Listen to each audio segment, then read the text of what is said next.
નમસ્કાર, good morning. ઘણા બધા માતા પિતાઓની આજે ફરિયાદો છે કે અમારું બાળક છે અમને કવરાવે છે, અમારા કયામાં નથી, અમને હેરાન કરે છે. તમે જોશો કે આજે નાનકડા બાળકો જે અગાઉ નિર્દોષ આપણે ગણતા, એ બાળકો પણ અત્યારે નિર્દોષતા ઓછી થઈ ગઈ છે, ઘણી ઓછી થઈ ગઈ છે એવું આપણને જોવા મળે છે. બાળકો જેમ મોટા થાય છે, તરુણો થાય છે કે યુવાનો થવા જાય છે, તો આપણને ન ગમે એવા બહુ બધા લક્ષણો જોવા મળતા દેખાય છે. જેમ કે એ જુઠ્ઠું બોલનારા, કપટી, લુચ્ચા, આળસુ, નિરાશ, ક્યારેક હિંસક, આવી બધી બહુ બધી પ્રકારની માનસિકતાઓ જોવા મળે છે. બાળકોની ખરી કેળવણી પેટમાં જ્યારે બાળક હોય છે ત્યારે થતી હોય છે, અને એના ભાગરૂપે જ આપણે કિલ્લોલમાં 10-12 વર્ષથી સગર્ભા કેન્દ્ર ચલાવીએ છીએ. સગર્ભા કાળમાં જે હોય છે બાળક, ત્યારે એને કેવું વાતાવરણ મળ્યું છે એના આધારે પણ એના સ્વભાવ અને એની વૃત્તિઓ અને વિચારો નક્કી થતા હોય છે. બહાર આવી ગયું છે બાળક પછી તો માત્ર આપણે થોડું નાનકડું માત્ર કામ કરી શકીએ, 20-30% જ આપણે કામ કરી શકીએ.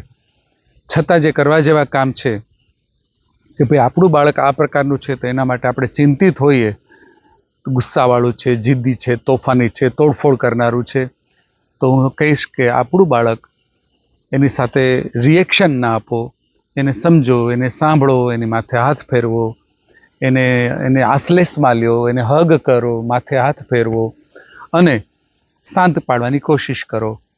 દરેક સ્ત્રીઓમાં માત્ર બાળક નહીં, એ પતિને પણ વશમાં કરી શકે પ્રેમથી, પણ આપણે જો રિએક્શન આપ્યા કરીએ, સામે વેલણ ઉચકીએ, તો કાંઈ થાય નહીં. આ તમારો અનુભવ હશે જ.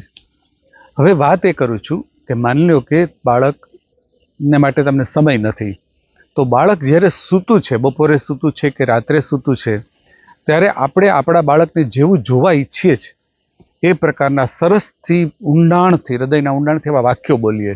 એ સૂતું છે, એના પીઠ ઉપર, એના માથા ઉપર હાથ ફેરવતા ફેરવતા કહીએ કે બેટા તું બહુ જ શાંત અને સ્થિર છો, બેટા તું બહુ જ ડાયો છો, બેટા તું તેજસ્વી જ થવા નિર્માણ થયેલો છો, તું બહુ જ સુંદર અને સર્જનાત્મક છો. બસ આવા આપણે જેવું ઈચ્છતા હોય વાક્યો બોલીએ.